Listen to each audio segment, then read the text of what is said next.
Okay, RM October, middle of October. I have some object drawings.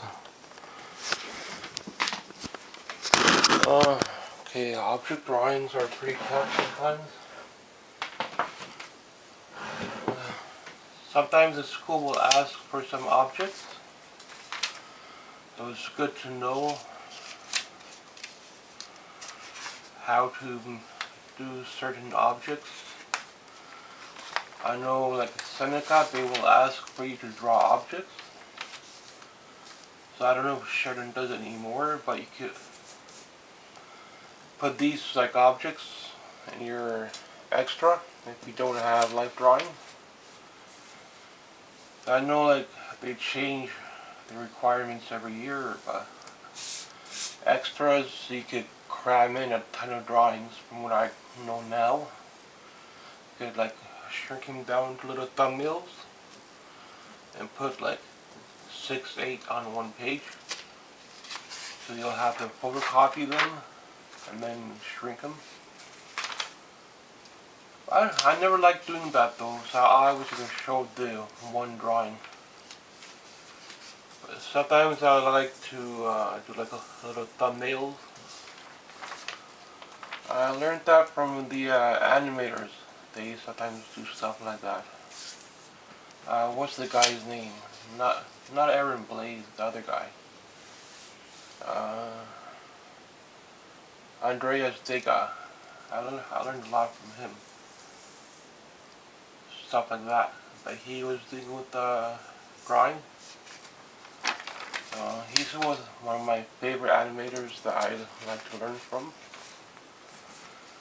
But in Canada we have, at least that I know, 3 schools for animation. Sheridan is probably the main one.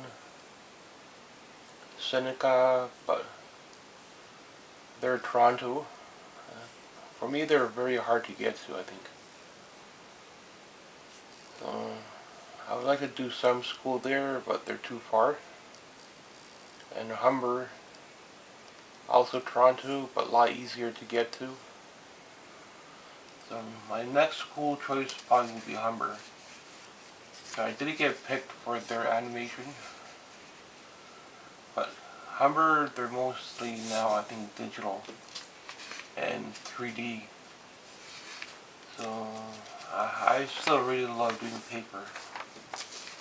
So I think every school's now mostly going towards 3D or stop motion. But they have other arts programs, but you can learn on paper, animation paper if you like to. I don't know if they will let you do that in the program, so that's kind of, you have to see the requirements, how they draw. But if you don't have life drawing, you could put object drawing. I don't think you should put a whole lot. Resources you can use, photograph, tracing is very good. But then go over it again freehand so it doesn't look like it's been traced. There's many little tricks around it. Observation is the best, but I'm pretty sure most people don't have a old radio to look at and sit there and draw, or old objects. You might have some. You could try it both ways. Both ways are, I think, are accepted. You could always bullshit your way. Tell them it's freehand, or tell them you went to life drawing school to learn some life drawing, but you did it from photograph.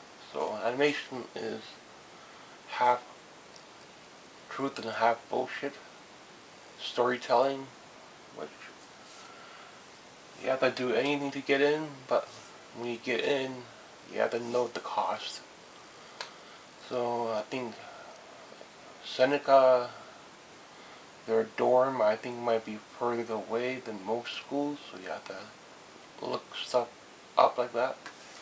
See who has the closest dorm. And the dorm costs a ton of money.